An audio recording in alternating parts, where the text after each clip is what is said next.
Our next two speakers have produced a wonderful book that I was just speaking with them, and the artist Wendell Minor said, you know, for anyone 42 and over, they remember exactly where they were when this happened. And of course, I'm exactly 42, and yes, I remember, and I wanted to be an astronaut, and I think there were a lot of kids who wanted to be astronauts back then. Buzz Aldrin is one of the most famous Americans ever. West Point graduate, fighter pilot, MIT PhD, astronaut, one of the first two humans to set foot on the moon, Presidential Medal of Honor winner. His new book, his first for children, is called Reaching for the Moon. It's about how Buzz Aldrin the boy became Buzz Aldrin the astronaut, and how each of us can reach for the moon in our lives. It's illustrated by Wendell Minor, an accomplished and award-winning artist whose books include Into the Woods, about John James Audubon, Rachel, about Rachel Carson, Grand Canyon, exploring a natural wonder. If you're one of millions of Americans who've read David McCullough's 1776, you've seen his artwork on the front of that. Don't think that all his work is earthbound, however. In 1988, he was one of the 6 American artists chosen by NASA to cover the launch of the Space Shuttle Discovery. And now he and Buzz Aldrin have produced a wonderful book that tells the story of one man and also one country that put 2 men on the moon. Please welcome first Wendell Minor. Thank you very much. I'm going to keep this brief because I know you want to see the man, but I wanted to put this in historical context and how this book came to be. As a boy, I built every model airplane and rocket ship I could find. Well, I was in grade school when Sputnik was launched, and we went out in the Midwestern sky and looked and saw this little beam of light going across the sky. I went to see John F. Kennedy deliver a campaign speech in Aurora, Illinois in 1960. It was only that following year that he commanded that America should put a man on the moon before the end of that decade. An impossible task, but we did it. Well, I watched the entire space program, like everyone in my generation, avidly. I remember the high school PA system would announce, Alan Shepard is just taken off, or John Glenn. We knew every Mercury astronaut's name, every Gemini astronaut's name, and every Apollo astronaut's name. Apollo 11 landed 36 years ago this year, and for the next generation, for children, this is ancient history, but not for any of us who are over 42.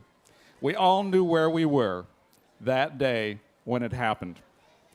I was a young, starving artist in New York City watching a little black and white 7-inch screen, watching 2 men bounce around on the moon like Michelin tire men. Little did I know that 34 years later and 35 blocks south of where I was sitting, I would have dinner with Buzz Aldrin talking about this book. I wrote Buzz a letter after I saw a History Channel special on the race to the moon, and I was amazed how much I had forgotten. And since I do children's books, I'm committed to teaching children about history, the natural environment, and all sorts of biography that deal with America. I wrote Buzz a letter saying, I would love to do a book with you. Here's some of my work. The boss of the family, Lois Aldrin, called me 3 days later and said, yes, we want to do it. So when we had dinner, we talked about my experience with NASA covering the launch of Discovery in 1988 after Challenger. And I realized what a committed group of people the NASA people are. And if you all read in the news this last week, there's a new commitment to return to the moon. And we're going to do it. And hopefully we're going to do it before 2018. But Buzz Aldrin has not only reached for the moon, he walked on it, and he's still a man on a mission to reach for the stars. Buzz Aldrin.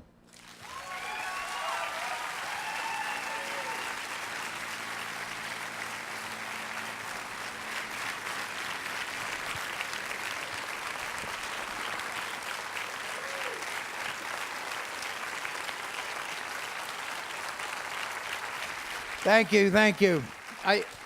It's quite obvious by listening to Wendell that I wouldn't be here if it wasn't for him and the talents that he has developed over all these years of knowing how to, through artwork, attract the youngster to want to read the words that go along with it.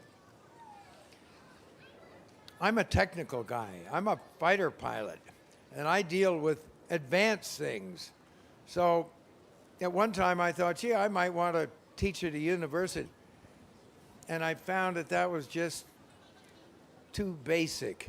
I was more interested in the people really who wanted to go to Mars and other things. I really wanted to write something about what people didn't know. So after my first book, I always know how to find talent, and I've done a pretty good job so far. And I know where my talents are, and I know where they're not. And they're not in putting a pencil or a pen to a piece of paper and putting down words. I can tell when something's not quite right, but then it's very painful for me to make it right. So I need to pick very, very talented people.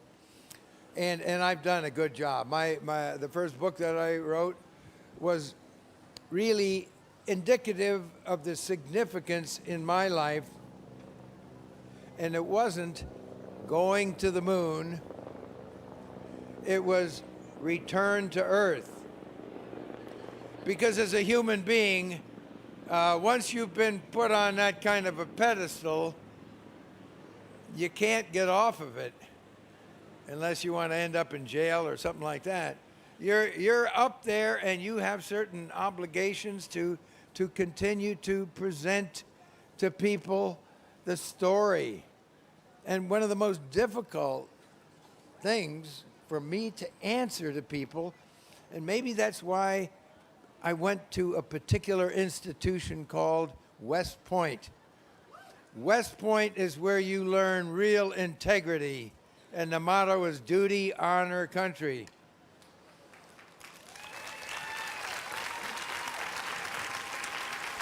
My father was in the service for quite some while, a good bit of it in the reserve, and he learned to fly in 1917. And he was quite instrumental in motivating me. And as a teenager, seeing the greatest generation involved in airplanes during World War II, I just knew that I wanted to be a pilot. How to do that? Well, the military clearly was the best way to try and do that. Everyone is going to maybe grow up in a nice-looking house, but that I know exactly where my room was, and it was great to go back and visit that. Not everyone can ride in an airplane with your father when you're 2 years old. But if you notice very carefully, this airplane, it's an early one. He was the first American to fly over the Alps in 1929, just a year before I was born. And it's painted to look like an eagle. And the eagle is the symbol of our country. And if you notice on my tie clasp, I wear an eagle. So it's not at all strange that when we came to name the lander that we were going to land on the moon, that we called it the eagle. Symbolism is so much importance today, and I don't think we look for the higher level of symbolism quite enough. We stick something in our ear and we hear some music, and we kind of forget what's going on in the world. Or then we tune on a television set.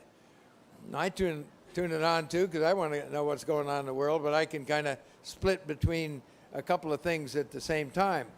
But we are so distracted by these other things around us that we really don't pay attention to what is really there, and that is the written word, the written word in a book.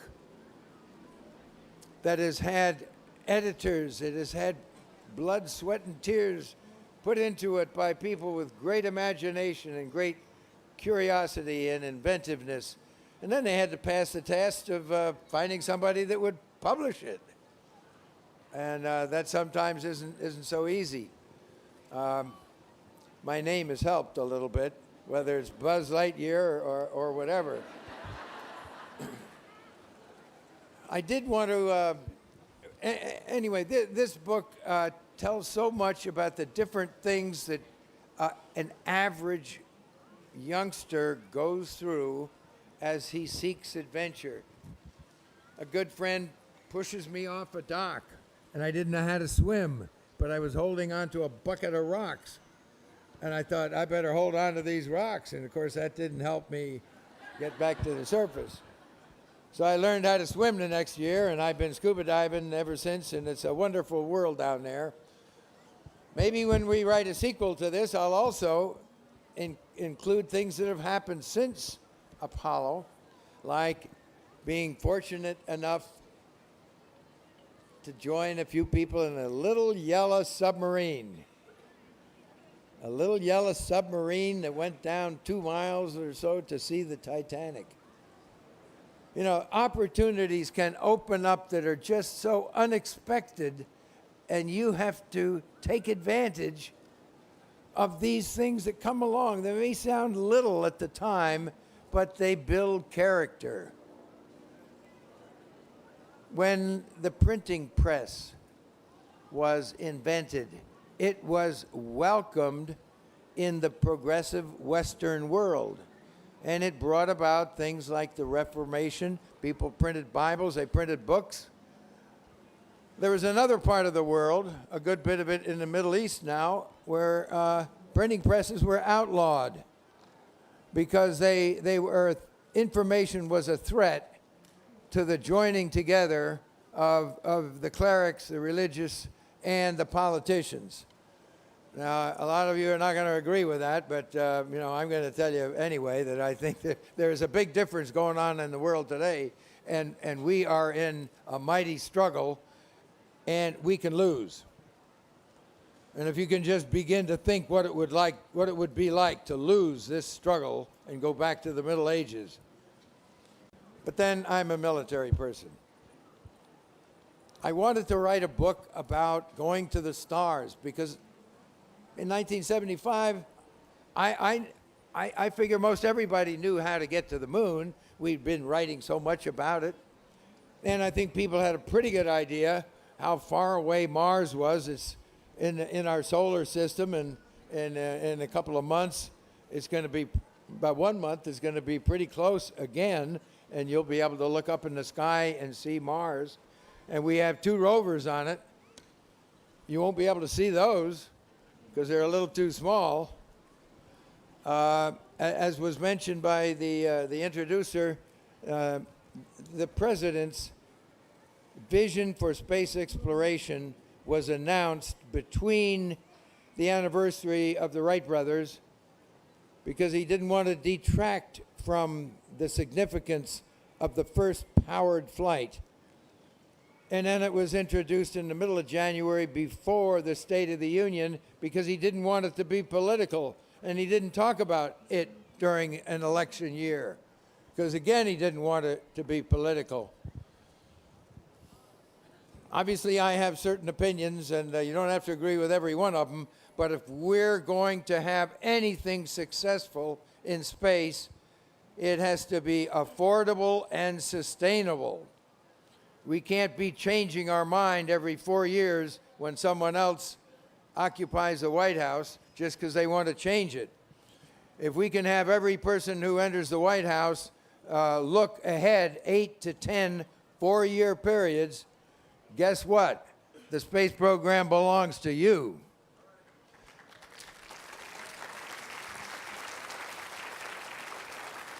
Now, I have another good friend. He's actually a good friend of somebody I first flew with, Jim Lovell, because he produced the movie Apollo 13. Tom Hanks is who I'm talking about. A real dedicated person to the space program. And in HBO, he came up with a series of 9 different programs that really dealt with the management, the critical decisions that needed to be made in order to make all of this work. But just this week, he has now come up with a 3D IMAX production called Magnificent Desolation. Those happen to be my first words on the moon after I said contact light, engine stop, and all that. Because I like to draw contrast between things.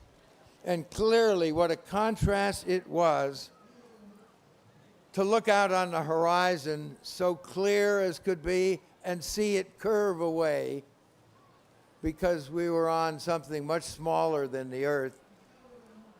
There would never be a very successful flat moon society, I can guarantee you.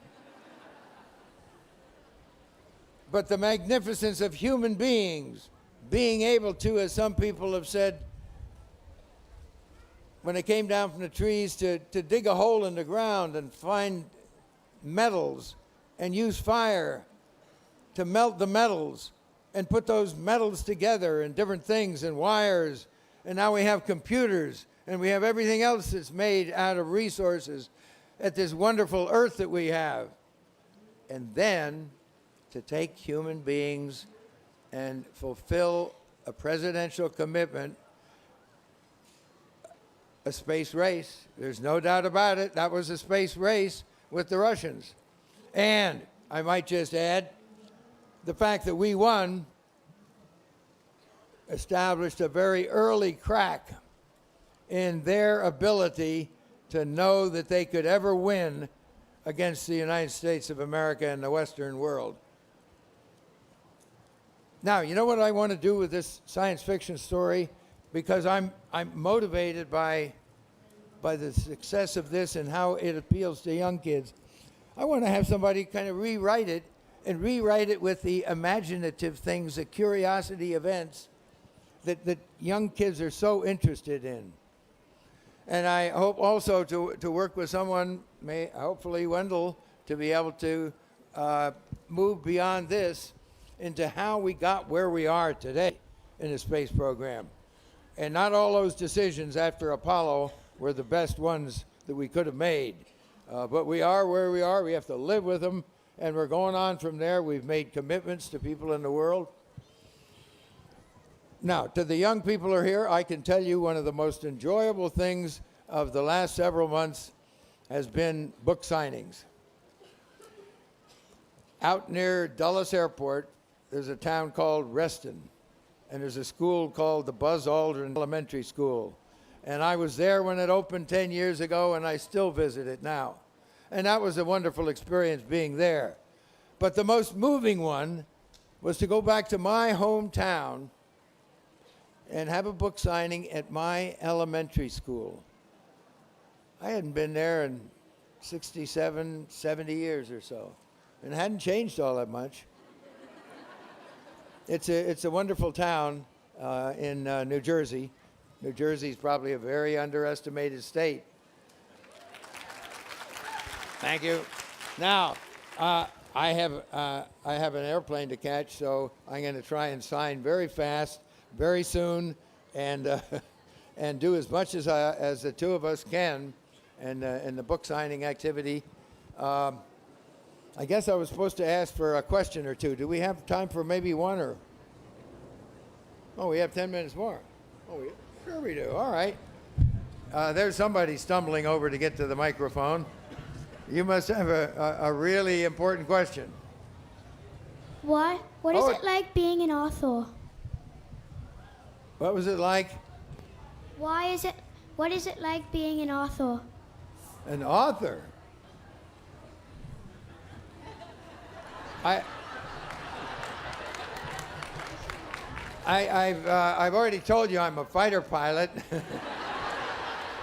I'm an engineer, and I don't particularly like writing. I like talking, and I like whoever I talk to understand what I'm saying. Because he's going to do a good bit of the writing, and I'm going to try and edit it.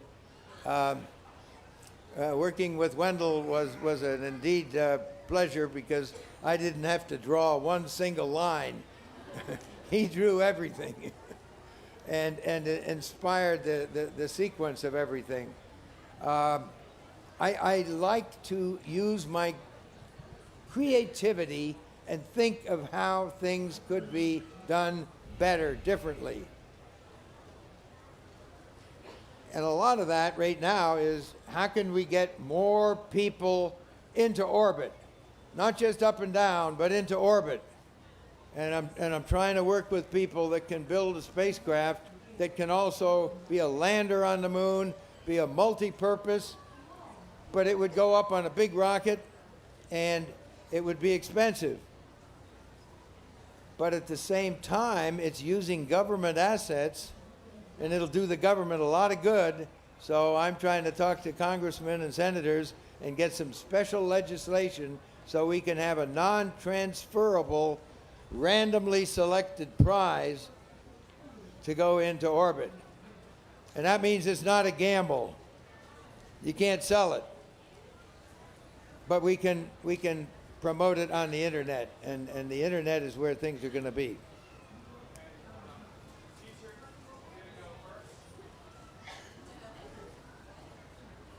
Well, I'm afraid it's not my decision to make anymore. My missions were so short, and we were not really great communicators. But when people start going to Mars, even though the time difference is going to be so long that it's not going to be a back and forth conversation, because sometimes you say something and he'll hear it 20 minutes later and he'll respond and you'll hear that 40 minutes later. So that's not much of a conversation. But it's going to require that people know how to put together phrases that are instructive, inspiring, and useful. And that's not really what we were hired to do. We were hired to be operators and scientists and spacecraft commanders. But more and more astronauts are going to be teachers also. Over here. How did you decide who was going to be the first person to walk on the moon? It's not a decision. It's not a subject that is going to be able to be answered very quickly. Yesterday, I did an interview with 60 Minutes, and 60 Minutes isn't actually the kind of a program that loves cream puff type subjects. They like controversy, but I think I had enough time to try and explain that. The symbolism of the commander who was senior to either Mike Collins or myself, the symbolism of him being the first one to step on the moon is clearly predominates any other reason of trying to even out the workload, because the commander really has a very, very difficult task of making a lot of decisions, manually landing on the moon and supervising so many other things. And there was reason to think kind of either way, but I felt obligated as a precedent to put forth a position that I knew. See, I was an Air Force astronaut, and I knew the Navy astronauts, and if they were in my position, would have campaigned rather strongly for whatever they could get. We do have cooperation in the services, but there's still a lot of kind of wasteful competitiveness. I hope that helps a little bit. And we didn't flip a coin. We made the decision about 6 weeks before, and that's what we carried out. Yes? In all the pictures, in one of the pictures in the book, the flag is waving. Is that is there any wind up there? No, there is no air there at all. There were two very clever engineers, and we mounted that two-piece flagpole and then snapped a rod into position along the top that was supposed to expand out, but it had sort of frozen. So we didn't want it all gathered at one end, so we very cleverly made it look like it was waving in the breeze. And if you get a chance to look at the other, there's 6 flags on the moon, and they're all American flags. If you get a chance to look at the other 5, you'll conclude that Apollo 11's flag was clearly the best looking flag.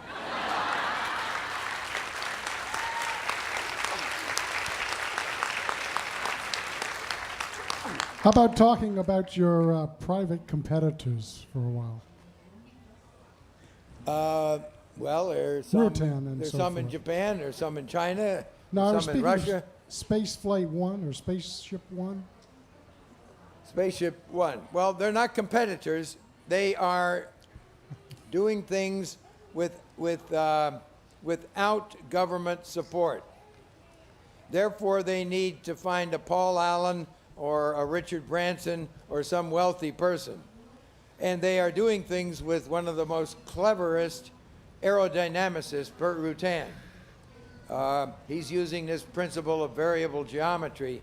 I was exposed to that about 15 years ago, and I knew that if we could re-enter with one geometry, and then when we slow down, if we could deploy wings, then we could land on a runway.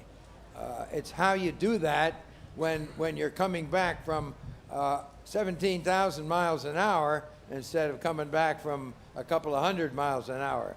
But these people are going to do a lot of enthusiasm generating before we can get to the point of taking people into orbit.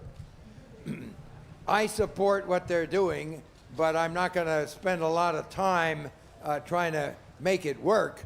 I think they know how to make it work. I'm going to spend my time trying to make orbital flight work in some way with the Congress, with the government, and try and get a partnership going between the government and the private sector. That's been done before. The Homestead Act, the railroads, the airmail, ComSat. We can partner government activities with the private sector. And while I'm on that subject, I think I don't think I've said this before, but if we want international cooperation, there's NASA, there's the European Space Agency, and there's JAXA, which is the Japanese, and then there's the the Russian Space Agency. I think it's going to be very difficult for them to get together and decide who's going to do what. It's clear in my mind that the Russians want to beat us to Mars while we pay for it. While we pay for it. But I think a better way is to get the corporations to work together. They know what they can do with their talents. They know how they can work together with other people. So to me, international cooperation is going to be a whole lot more company to company working together. And that's why I was visiting Japan last week and Europe a couple of weeks before that. There's a short haircut there. Yeah. What did it feel like to walk on the moon? Far out, man. Now, I have one grandson, and I think the best answer to that is cool. Now, I tell you, we have audio recorders where you can record what somebody says, and we have video recorders, and whatever somebody does, we can record that, but we don't have a memory or an emotion recorder. People are not always going to acknowledge how emotionally they were when they were saluting the flag on the moon, because it's just not cool for fighter pilots to do that, or whatever. The head of NASA was asked the other day what it felt like to him to be in charge of this new vision for exploration. And he said, well, how do you feel about that? And he said, I'm an engineer. I'm not into feelings. That doesn't make the answer any easier, because I know what you want to know, and I'm not sure that I can really communicate it in the terms that you really want to hear. We have an announcement to make. We have an announcement. Attention, Kmart shoppers. We're moving from tent 1 to 4, and since Buds has to catch a plane, we're going to start now. So I wanted to say in closing, it's the thrill of my life to work with this man. Thank you. This has been a presentation of the Library of Congress. Visit us at loc.gov.